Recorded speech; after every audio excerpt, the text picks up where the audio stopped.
Sir வணக்கம் sir. வணக்கம் sir.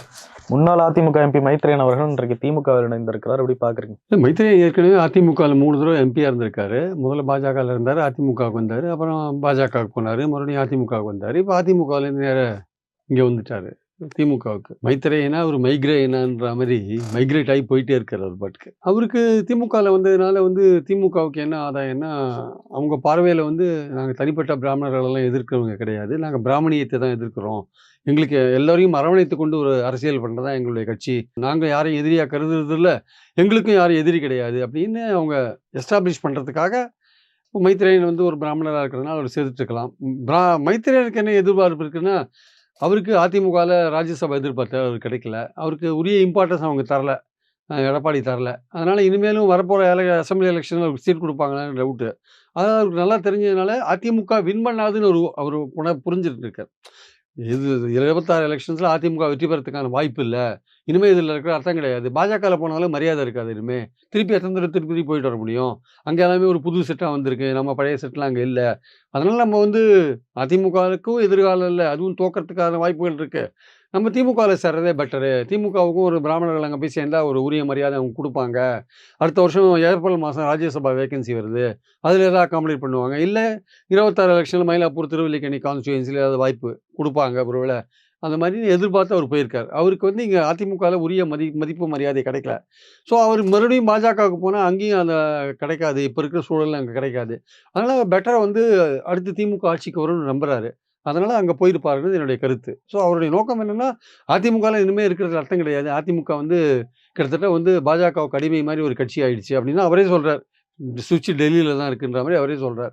So அதனால் அங்கே இருக்கிறதுல ஒன்றும் பிரயோஜனம் இல்லை அப்படின்னு அவர் நினச்சி, அது ஒரு குறிப்பிட்ட ஆட்கள் பிடியில் அந்த கட்சி மாட்டிகிட்ருக்கு அப்படின்றதே அவர் சொல்கிறார், இன்றைக்கி சொல்லியிருக்கார். ஸோ அதனால் வெளியில் வந்துட்டார், அவருக்கான வாய்ப்புகள் அங்கே இல்லாதனால வெளியில் வந்துட்டார். திமுகவில் அவருக்கான வாய்ப்புகள் இருக்கான்னா அது பொறுத்து இருந்தால் பார்க்கணும். பட் அவருடைய நோக்கம் என்னவாக இருக்குன்னா, எப்படியாவது மயிலாப்பூர் ட்ரிப்ளிகனில் இடத்த வாங்கிடுறது, எம்எல்ஏ சீட்டு, இல்லை வர வருஷம் ஏப்ரல் மாதம் ராஜ்யசபா சீட்டை டிஎம்கேட்ட வாங்க ட்ரை பண்ணுறது அப்படின்னு இருக்குது. திமுகவுக்கு ஒரு இன்க்ளூசிவ் பாலிடிக்ஸ், அனைவரையும் அரவணைத்து கொண்டு போகிற பாலிடிக்ஸை திமுக பண்ணுது. திமுக பிராமணர்களை எதிரியாக கருதுறது கிடையாது, எல்லாம் திமுக பிராமணர்களுக்கு எதிரின்னு பாஜகவில் இருக்கிற சிலர்லாம் பிரச்சாரம் பண்ணுறாங்கல்ல, அது மாதிரிலாம் கிடையாது, நாங்கள் எல்லோரையும் அரவணைத்து கொண்டு பாலிடிக்ஸ் பண்ணுறோன்னு அதை காமிக்கிறதுக்காக ஒரு வாய்ப்பாக அது திமுக பயன்படுத்துவாங்கன்னு நினைக்கிறேன். ஆக்சுவலாக திமுக திட்டமிட்டு இழுக்கிறதா? இல்லை, திமுக திட்டமிட்டு இழுக்கிறதுக்கான வாய்ப்பு இருக்குது. ஏன்னா அவங்க அதிமுகவை பலவீனப்படுத்தணும் தான் அவங்க நோக்கம் ஆக்சுவலாக. அதனால் அன்வர் ராஜாவை இழுத்தாங்க. அப்புறம் அந்த ஒருத்தர் கொங்குமண்டலத்தில் ஒருத்தர் தொண்டமான ஒரு பேர் கார்த்திகேய ஒருத்தர் சேர்ந்தார் சமீபத்தில். அதே மாதிரி பார்த்தீங்கன்னா ராமநாதபுரத்தில் அந்த இளவரசரை போய் சேர்ந்தார் ஏடிஎம்கேல, அந்த ராணி டிஎம்கேல சேர்ந்தாங்க. ஸோ பார்த்தீங்கன்னா திமுக அதிமுகவை பலவீனப்படுத்தணும், அதிமுக கூட யாரும் சேரவும் கூடாது கூட்டணியில், தேமுதிகவெல்லாம் ஒரு மாதிரி பார்டர்லேயே வச்சுருக்காங்க, திமுகவோட டச்சில் இருக்கிற மாதிரியே வச்சுருக்காங்க. ஓபிஎஸ் என்டிஏலேருந்து விலகி வந்துட்டார், ராமதாஸ் திமுகவோட டச்சில் இருக்கார். ஸோ அந்த சைடு அன்புமணி என்ன தான் திமுக எதிர்ப்பு குரல் கொடுத்தா கூட அவர் எடப்பாடி பக்கம் சேர்ற மாதிரி ஐடியா வெளிப்படையாக சொல்ல மாட்டேன்றாரு. ஸோ இப்படி இருக்கிறப்போ அந்த அதிமுக அணின்றது அவங்களுக்குள்ளேயே, பாஜகவுக்கும் அதிமுகவுக்குள்ளேயே பல பிரச்சனைகள் ஓடிட்டுருக்கு, அதே மைத்ரேயன் சொல்லியிருக்காரு. ஸோ அவங்களுக்குள்ளேயே பல பிரச்சனைகள் ஓடிட்டுருக்கு. அப்படி இருக்கும்போது அவங்க அந்த கூட்டணி ஒழுங்காக அந்த கப்பல் ஒழுங்காக கரை சேருமான்றது அவருக்கு டவுட்டாக இருக்குது. அதிமுக கப்பல் நடுவில் சூறாவளி புயலில் மாட்டி சிக்கி தவிக்கும் போல இருக்குது அப்படின்னு அவர் நினைக்கிறாரு. அது மாதிரி தான் அங்கே கூட்டணியும் சேராத இருக்குது, அங்கே ஆட்களும் இங்கே திமுக இழுக்குதோ இல்லை அவங்களே வராங்களோ தெரியாது, இதன் மூலமாக அவங்க பலவீனப்படுறாங்க. ஸோ எடப்பாடி ஏதோ ஒரு கூட்டத்தை காட்டுறாரு அப்படின்ற பேரை மட்டும் வச்சுருக்காங்களே தவிர, அந்த கூட்டம் எப்படி சேருகிறது, எப்படி சேர்க்கப்பட்டதுன்றதான் எல்லாருக்கும் தெரிஞ்ச விஷயம். அதனால் அவர் பலவீனமாக இருக்காருன்னு அதிமுக, எங்களுக்கு எதிரான எந்த அணியும் ஸ்ட்ராங்காக கிடையாது, எங்களுக்கு எதிரான அணிகள்லாம் பலவீனமாக இருக்குது, அந்த அணியிலேருந்தே எங்ககிட்ட ஆளுங்க அணியை சேர்றாங்க, அந்த அணியே எங்கள் கூட கான்டாக்டில் இருக்காங்க, அந்த அணியில் இருக்கிற பல பேர் எங்கள் கூட கான்டாக்டில் இருக்காங்க அப்படின்னு திமுக அணியும் ஸ்ட்ராங்காக வச்சுட்டு, மற்ற எதிர்க்க இருக்கிற கூட்டணியும் பலவீனமாக வச்சுட்டு, அதிலிருந்து ஆளுங்களும் திமுக அணிக்கு வருதுன்றது மக்கள் பார்வையில் திமுகவுக்கான வாய்ப்புகளை அதிகப்படுத்துது ஆக்சுவலாக. ஸோ அதுதான் இப்போ நடக்கிறத நம்ம பார்க்குறோம். நம்ம ஆக்சுவலாக வர்றவங்க யார் வெளியேறினாலும் எடப்பாடி பழனிசாமியோட தலைமையை ஒரு கேள்விக்குள்ளாக்கிட்டு வராங்க. அவரோட ஸ்டைல் ஆஃப் ஃபங்க்ஷனிங் சரியில்லை. அவர் ஏதோ தான் ஜெயலலிதா எம்ஜிஆர் மாதிரி அவர் நடந்துக்கிறாருன்னு ஸ்டாலின் சொன்னார். எம்ஜிஆர் மாதிரியும் ஜெயலலிதா மாதிரியும் அவங்களாம் மக்கள் செல்வாக்கு பெற்ற தலைவர் சார், அவங்க அப்படி நடந்துக்கிறதுல ஒன்றும் ஆச்சரியம் கிடையாது. நீங்கள் மக்கள் செல்வாக்கு பெற்ற தலைவரா? உங்களை முதல்வர் கேண்டிடேட்டாக நிறுத்தின போது நீங்கள் வின் பண்ணீங்களா? சொல்லுங்கள், நீங்கள் எங்கே வின் பண்ணீங்க? உங்களை முதல்வர் ஆக்கினது யார் முதல்ல? நீங்கள் உங்களுக்கு ஓட்டு போட்டு நீங்கள் முதல்வர் ஆனீங்களா? ஜெயலலிதாவுக்கு போட்ட ஓட்டுல நீங்க முதல்வரானீங்க. நீங்க உங்கள பேர சொல்லி முதல்வர் சொன்னபோது மக்கள் ஓட்டு போடல. அதனால நீங்க செல்வாக்கு மிக்க தலைவர்ன்னு சொல்ல முடியாது. அதனால அவரோட ஸ்டைல் ஆஃப் ஃபங்ஷனிங் பார்த்தீங்கன்னா, ஏதோ இந்த அதிமுகவையே அவரோட பிரச்சாரம்லாம் பார்த்தீங்கன்னா, இன்னும் அதிமுகவ பலவீனப்படுத்துற மாரி இருக்கு. உதாரணமா இந்த 10.5 எடுத்துக்கோங்களேன். இங்க இங்க வட மாவட்டங்கள்ல பேசும்போது என்ன பேசுறாரு? வன்னியர்கள் மத்தியில பேசும்போது 10.5 நான் வந்தா நிறைவேற்றுவேன்னு பேசுறாரு. இதே சவுத்துல போம்போது என்ன பண்றாரு? அத பத்தி பேசவே மாட்டேன்றாரு. அங்க அதுக்கு எதிர்ப்பு இருக்கு. கடும் எதிர்ப்பு இருக்கு. அங்க திருச்சியில என்ன பிரஸ் கான்ஃபரன்ஸ்ல என்ன சொல்றாரு? அது முடிஞ்சு போன கதைன்றாரு. 10.5 முடிஞ்சு போன கதைன்றாரு. அப்போ இங்க ஒரு பேச்சு, அங்க ஒரு பேச்சுன்னா, அங்கேயும் அவர நம்ப மாட்டான். இங்கேயும் அவர நம்ப மாட்டான்.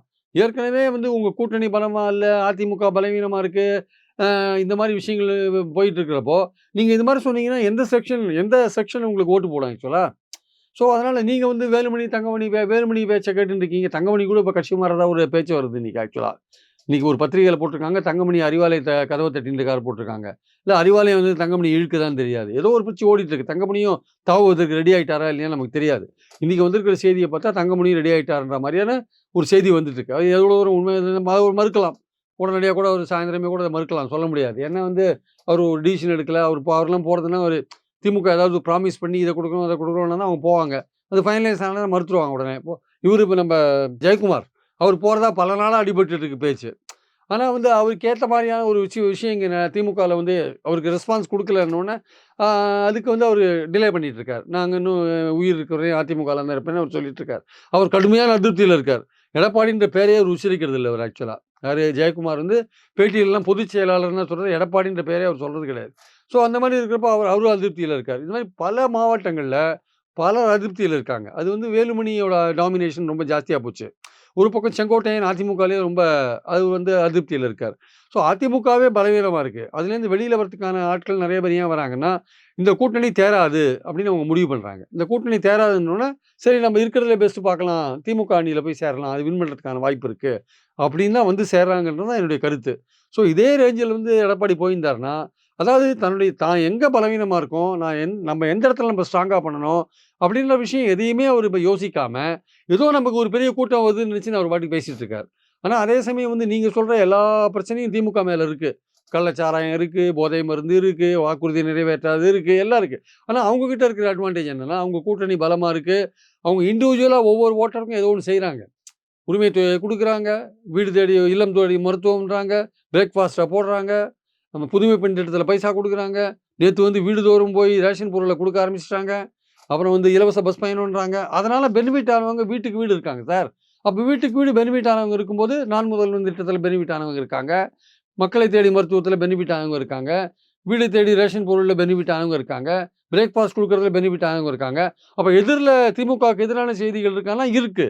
வாக்குறுதி நிறைவேற்றாத ஆசிரியர்கள், அரசு ஊழியர்கள், அவங்க போன்றவர்கள் எல்லாம் வாக்குறுதிகள் நிறைவேற்றாம இருக்கிற விஷயங்கள்லாம் இருக்கு. மாதம் ஒரு மின் கட்டணம் நிறைவேற்றல. சட்டம் ஒழுங்கு பிரச்சனையா இருக்கு. காவல் மரணங்கள் நடக்குது. பெண்களுக்கு பாதுகாப்பு இல்லன்னு விஷயம் இருக்கு. தினசரி ஒரு கொலை நடக்குது. அந்த கொலைக்கெல்லாம் திமுக ஸ்டாலின் காரணம் கிடையாது. ஏதோ ஒண்ணு நடக்குது. அது திமுக அரசு மேல பழி விழுது. ஏதோ ஒரு விஷயம் போயிட்டு இருக்கு. அப்ப அரசுக்கு எதிரான ஒரு மனோபாவம் இருக்கறதா செய்யுது. இல்லன்னு சொல்லல. ஆனால் அத கேஷ் பண்ற அளவுக்கு வலிமையா இருக்காங்களா எதிர்க்கட்சியில? யாரும் வலிமையா இல்ல. ஸோ இந்த மாரி சூழல்ல திமுக அணி தன்னுடைய கூட்டணி கட்சிகள கட்டுக்கோப்பா வச்சுட்டு இருக்கு. அதனால அந்த அதிமுக அணியில இருக்கிறவங்க, இது தேறாது எடப்பாடி தலைமையில தேறாதுன்னு சொல்லிட்டு அவங்க இடத்த காலி பண்ணிட்டு வரத்துக்கு ட்ரை பண்றாங்க. அதோட விளைவு தான் ஒண்ணு பாஜக கூட்டணி போனது தப்புன்னு ஒருத்தர் அன்வர் ராஜா வந்தாரு. அப்புறம் து து இதுல காங்கேயத்துல ஈரோடு டிஸ்ட்ரிக்ட்ல ஒருத்தர் வந்தாரு. இன்னொருத்தர் இப்போ ஒரு மைத்ரேயன் வந்திருக்காரு. இப்ப அடுத்தது தங்கமணி வெயிட்டிங் லிஸ்ட்ல இருக்காரு. இந்த மாரி ஒவ்வொருத்தரா வருவாங்கன்னு நெனைக்கிறேன் ஆக்சுவலா. இப்படி ஒரு மைத்ரேயனால, ஒரு அன்வர் ராஜாவால ஒரு பெரிய பாதிப்பு ஏற்படுமா பெரிய இதுல? பாதிப்பெல்லாம் ஏற்படுத்த முடியாது. அவரு அவர் அவர் அவருக்கு அவர பொறுத்த மட்டும் அந்த அதிமுகல இப்ப ஏன் எடப்பாடி பின்னாடி எல்லாம் இருக்காங்கன்னா, வர தேர்தல்னா அவருக்கும் ஃபைனல் தேர்தல். இந்த தேர்தல் கட்சி சின்னம் அவர்ட்ட தான் இருக்கும்னு நெனைக்கிறாங்க. தேர்தல் கமிஷன் என்ன முடிவு எடுப்பான்னு தெரியாது. கட்சி சின்னம் அவர்ட்ட இருக்கும். எலக்ஷன் வரும்போது நம்ம பிரிஞ்சு போ வேண்டாம். எலக்ஷன்றது கட்சியோட நிர்வாகிகளுக்கு பணம் சம்மந்தப்பட்ட விஷயம் அது. ஒரு ம். தேர்தல சந்திக்கும்போது கட்சியிலேருந்து பணம் மேலேருந்து கீழ் வரையும் பணம் வரும். நம்ம இந்த சமயம் பார்த்து வேற எங்கேயாவது போனா அது வராது. ஸோ நம்ம இருந்தது தான் இருந்துட்டோம். இந்த எலக்ஷனையும் பார்த்துட்டு இவரு பின்னாடி எடப்பாடி பின்னாடியே இருந்துட்டு போவோம். இந்த எலக்ஷன்ல அவர் தோத்தாருன்னா, நம்ம எதிர்த்து குரல் குடுத்து அவருக்கு எதிரான ஒரு புரட்சிய பண்ணுவோம்னு தான் இருக்காங்க. எல்லாருமே இருக்காங்க இப்போ. அதனால தான் விட்டு போ மாட்டேன்னாங்க. இந்த நேரத்தில விட்டு போறது பெட்டர் கிடையாது. இந்த நேரத்தில பார்த்துட்டு எலக்ஷன்ல அவர் தோத்துட்டாருன்னா, தலைமை மாற்றத்துக்கான ஒரு குரல குடுக்கணுன்ற அந்த ரேஞ்சில தான் பல பேர் இருக்காங்க ஆக்சுவலா. இப்போ அதான் நிலைமை ஆக்சுவலா. அதனால இவர் பின்னாடியே தற்காலிகமா பயணம் பண்றது பெட்டரு. அது போர் ஆரம்பிச்சாச்சு. போர்ல நடுவுல வித்ட்ரா பண்ணா நல்லா இருக்காது அப்படின்னு பல நிர்வாகிகள், மாவட்ட செயலாளர்கள், பல முன்னாள் அமைச்சர்கள்லாம் அங்கேயே இருக்காங்க. எடப்பாடி பழனிசாமி அவர்களுடைய தரப்புல இருந்து இது மாரி வந்துகிட்டே இருக்காங்க. என்னதான் தீர்வு? எத நோக்கி போகுது அதிமுக? அதிமுக வந்து அது அவர் என்ன நினைக்கிறாரு, எடப்பாடி என்ன நினைக்கிறாரு, தன் பின்னாடி இருக்கிற பொதுக்குழு உறுப்பினர்கள் அல்லது முன்னாள் மந்திரிகள் அல்லது எம்எல்ஏக்கள் இவர்கள் மட்டுமே போரும் கட்சிக்கு தொண்டர்கள் வேண்டாம்னு நினைக்கிறாரு. ஏற்கனவே பாஜக கூட்டணி பிடிக்காத அங்க ஒரு பெரிய செக்ஷன் அங்க இருக்காங்க ஆக்சுவலா. அவங்கலாம் கிட்டத்தட்ட வந்து அவங்க மைக்ரேட் ஆகி விஜய்க்கு ஓட்டு போடுறதுக்கான வாய்ப்புகள் இருக்கு. ஸோ இதே சூழல் இன்னைக்கு இருக்கிற சூழல் தொடருமேயானால், அவர் நினைக்கிற மாரியான ஒ இடங்கள்லாம் அவர் பெறத்துக்கான வாய்ப்புகளே கிடையாது. இதே பாஜகவோட ஒரு கூட்டணியில இருந்தாருன்னா, அவர் கூட எந்த எந்த கட்சிகள் இறுதியில கூட்டணி சேரும்ன்னு சொல்ல முடியாது. பாஜக, அதிமுக மட்டுமே கூட்டணியில இருந்தா, வெற்றி பெற முடியுமான்னா, அதுக்கான வாய்ப்புகள் ரொம்ப ரொம்ப கம்மி. ஏன்னா 2016ல எப்படி ஜெயலலிதா வந்து எதிர்க்கட்சிகள பிளவுபடுத்தி வெற்றி கண்டாங்களோ, கிட்டத்தட்ட அதே ஃபார்முலாவ வந்து ஸ்டாலின் கையில எடுத்திருக்காரு. ஸோ எதிர்க்கட்சிகள பிளவுபடுத்தி வெற்றி பெறுறது. ஒரு பக்கம் விஜய் ஒரு பக்கம் ஓட்ட பிரிப்பார். ஒரு பக்கம் அதிமுக, பாஜக ஓட்ட பிரிக்கும். ஒரு பக்கம் சீமான் ஓட்ட பிரிப்பாரு. இப்படியே ஓட்ட பிரிச்சாங்கன்னா, அவங்க திமுக வின் பண்றதுக்கான வாய்ப்புகள் ஈஸி. ஸோ இவருக்கு வந்து ஒரு இவ்வளவு தோல்வி அடைஞ்சுமே அந்த கட்சி அவர் பின்னாடி ஏன் இருக்குன்னு காரணம்னா, அது சரி இவரு இப்ப சின்னம் அவர்ட்ட இருக்கு. சின்னம் அவர்ட்ட இருக்கிறதுனால அவர் கூட இருக்காங்க. இந்த எலக்ஷன் தான் கடைசி எலக்ஷன். இது எடப்பாடிக்கான ஃபைனல் எலக்ஷன். இதுல அவர் தோல்விய பார்த்தாருன்னா, அவர தூக்கி போடுறதுக்கு கட்சியில இருக்கிறவங்க தயங்க மாட்டாங்க. எடப்பாடி பழனிசாமிக்கு இது கடைசி எலக்ஷன். இதாம்மா டூ ஆர் டை பேட்டில்ன்னு சொல்லுவாங்கல்ல. ம். அந்த பேட்டில் இது ஆக்சுவலா. இந்த ம். எலக்ஷன்ல அவர் வின் பண்ணி கணிசமான இடங்கள் வின் பண்றாரோ இல்லையோ கணிசமான இடங்களை பெற்று காமிக்கணும். போன வாட்டி 66 இடங்கள் பெற்றார்னா, இந்த வாட்டி 85 இடங்களாவது பெற்று காமிக்கணும். இல்லாட்டி அவரு 30 இடங்கள் பெற்றார்னா, அவருக்கு எதிரான ஒரு பெரிய கொடி பிடிக்கிற இல்ல கோஷம் ஆட்சி அமைக்கணும்னு கூட அவசியம் இல்லையா? ஆட்சி அமைக்கிறதுக்கான வாய்ப்புகள் இன்னைக்கு தேதியில ரொம்ப குறைவு சார். ஏன்னா, அந்த அளவுக்கு திமுக அணி வந்து தன்னை பலப்படுத்திக் கொண்டு, அது எதிராளிய வந்து பலவீனமா வச்சிருக்காங்க. எதிரணி பலமா இல்ல. அவங்களுக்கு எதிரான திமுகவுக்கு எதிரான ஓட்டும் பிரியுது. இப்ப இருக்கிற சூழல்ல இன்னைக்கு அல்லது இன்னும் 1 மாசத்துல உள்ள தேர்தல் இருந்தா கூட அதிமுக வெற்றி பெறதுக்கான வாய்ப்பே கிடையாது. திமுக தான் வெற்றி பெறும். அதே சமயம் வரப்போற காலத்துல இந்த எடப்பாடி ஏதாவது புத்திசாலித்தனமா இன்னும் நெறைய கூட்டணிகள பாஜக ஏதாவது ஆளுங்கள்லாம் மிரட்டி, கிரட்டி ஏதாவது சேர்த்து ஒரு கூட்டணிய ஃபார்ம் பண்ணாங்கன்னா, அப்போ ஒருவேள ஸ்ட்ராங்கா அந்த கூட்டணி வந்ததுன்னா, அப்ப நம்ம ஃபைட் டஃப்பா இருக்குன்னு சொல்லலாம். இன்னைக்கு தேதியில நமக்கு அந்த மாரியான விஷயங்கள் எதுவுமே கண்ணுக்கு தெரியல. ம், நான் ம். அதுக்குன்னு ஒரேடியா இதே நிலைமை தான் தேர்தல் வரையும் நீடிக்கும்னு சொல்லல. இந்த அரசியல்ல நாளுக்கு நாள் நிலைமை மாறும். இன்னைக்கு இருக்கிற நிலைமை நாளைக்கு இருக்கும்னு சொல்ல முடியாது. நேத்து வரையும் மைத்ரி அணிக்கு சேருவாரா யாருக்கும் தெரியாது சேர்ந்துட்டாரு. அன்வர் ராஜா சேர்ந்திருக்காரு. பல பேர் சேருவாங்க. இன்னும் சில தங்கமணி வெயிட்டிங் லிஸ்ட்ல இருக்காருன்றாங்க. இந்த மாரி பல பேர் இருக்காங்க. ஏன் வராங்க? எதுக்கு வராங்கன்னு தெரியாது. மொத்தத்துல வரவங்கலாம் எடப்பாடி மேல நம்பிக்கை இல்லாத வராங்கன்றது தான் முக்கியமான விஷயம். இல்ல இன்னைக்கு பாத்தீங்கன்னா, எடப்பாடி பழனிசாமி அவர்கள் தலைமையில பல்வேறு கட்சிகளைச் சேர்ந்தவர்கள் இணைஞ்சிருக்காங்க அப்படின்ற மாரி ஒரு ஃபோட்டோ வந்தது. இவரும் பேரலலா அத பண்ணிக்கிட்டு தானே இருக்காங்க. இவரும் பண்றாரு சார். பட் தொண்டர்கள் இணையறதுக்கும், ஒரு முக்கியமான பிரமுகர்கள் இணையறதுக்கும் வித்தியாசம் இருக்குல்ல. தொண்டர்கள்லாம் வந்து ஒரு ஒரு ஊர்ல 10 பேர் இருப்பான். அவன் அதிமுக தொண்டன்னு சொல்ல முடியாது. அவன் தொண்டனா கூட இருக்கலாம். திமுக தொண்டனா கூட இருக்கலாம். போய் அதிமுகல இணையலாம். பட் ம். நிர்வாகிகள் போய் சேர்றது இருக்குல்ல. ஒரு அமைப்பு செயலாளர் போஸ்ட்ல இருக்க ஒருத்தன் போய் சேர்றது இருக்குல்ல. அது வந்து அவங்களுக்கு ஒரு பாதிக்க தானே செய்யும். அதாவது ஜெயிக்கிற குதிரைய பார்த்து ஓடுறாங்க.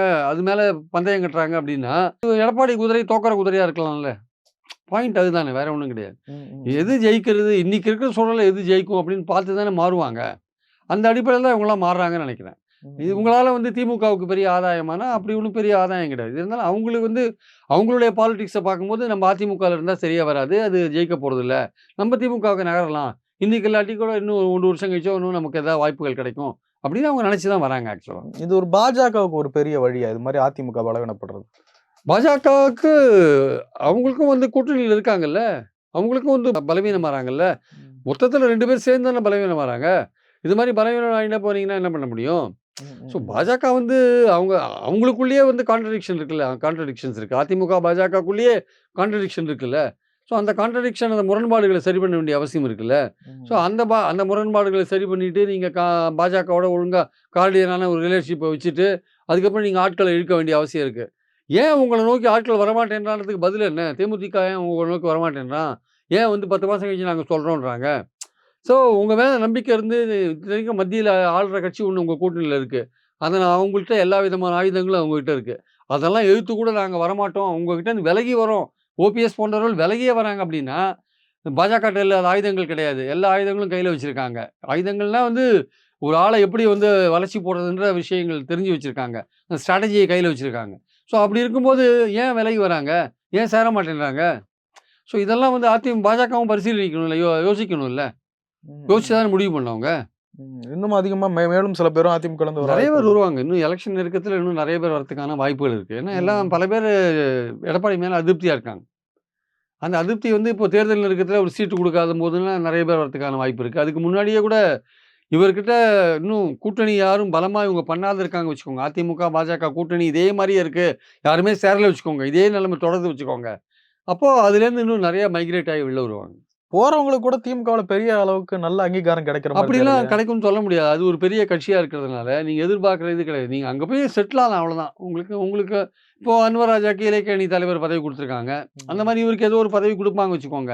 இல்ல ம். இவருக்கு எம்எல்ஏ நிக்கிறதுக்கான வாய்ப்பு கூட குடுப்பாங்க. சொல்ல முடியாது. அன்வர் ராஜாக்கும் குடுப்பாங்க, இவருக்கும் குடுக்கலாம். சொல்ல முடியாது. அதனால வந்து முந்தி வந்து தேமுதிகலேருந்து விலகி வந்தவங்களுக்கெல்லாம் சீட் குடுத்தாங்க. பார்த்திபன் ம். அவங்களுக்கெல்லாம் சீட் குடுத்தாங்க. ஈரோட்ல கூட ஒருத்தர் எம்எல்ஏ ஆனாரு. அது மாரிலாம் சீட் குடுத்தாங்க. அந்த மாரி இப்போ விலகி வரவங்களுக்கு சீட் குடுக்கறதுக்கான வாய்ப்பு இருக்கு. சீட் குடுத்தா வின் பண்றதுக்கான வாய்ப்பு இருக்கு. அதனால வந்து சரி நமக்கு ஒரு சீட் கிடைக்கும்னு ஒரு இங்க வந்து நமக்கு கிடைக்காதுன்னு முடிவு பண்ணிட்டாங்க. இங்க வந்து வாய்ப்பு இல்ல. இந்த கட்சி வெற்றி பெறாதுன்னு நினைக்கிறாங்க. அப்புறம் இங்க இருந்து ஒண்ணும் பிரயோஜனம் இல்ல. அதனால நம்ம எதிர்க்க மூவ் ஆகலாம். பாஜக, அதிமுக 2மே ஒண்ணா இருக்கு. அந்த கூட்டணியில போனா நமக்கு ஒண்ணும் பெரிய அளவுல வாய்ப்பு இல்லன்றபோது, அங்கேருந்து விஜய் கட்சிக்கு போறது வந்து இப்ப தான் கட்சி ஆரம்பிச்சிருக்காரு. அங்க போனா பெரிய மதிப்பு, மரியாதையெல்லாம் ஒரு அனுபவப்பட்ட பாலிட்டிஷியனுக்கு அங்க கிடைக்குமா சொல்ல முடியாது. ம். அதனால நம்ம திமுகவுக்கு போறது பெட்டரு அப்படின்னு அவங்க நினைக்கிறாங்க. ம். திமுகல அவங்களுக்கு உரிய மரியாதை கிடைக்குமானா, உரிய மரியாதை கிடைக்கும். ஆனா அவங்களுக்கு எதிர்பார்த்த விஷயங்கள் நடக்குமானா, அதுக்கு கொஞ்சம் டிலே ஆகலாம். ஏன்னா, அங்க வந்து சீனியாரிட்டி ரொம்ப முக்கியமா பார்ப்பாங்க. அதனால வந்து எடுத்த உடனே டக்குன்னு வந்தவங்களுக்கு எதுவும் பண்ண மாட்டாங்க. கொஞ்சம் அப்படியே மெதுவா தான் பண்ணுவாங்க. ஆனா ம். ஆட்சிக்கு வந்துட்டாங்கன்னா, ஏதாவது ஒரு வாய்ப்ப குடுப்பாங்க கண்டிப்பா. மீண்டும் ஆட்சிக்கு வந்துட்டாங்கன்னா, அன்வர் ராஜாவுக்கோ, மைத்ரேயனுக்கோ இன்னும் யாராவது சேர்ந்தாங்கன்னா, அவங்களுக்கெல்லாம் ஏதாவது ஒரு பதவி அக்காமடேட் பண்ணுவாங்க கண்டிப்பா. நெறைய விஷயங்கள பகிர்ந்து கொண்டீங்க. நன்றி சார். Thank you.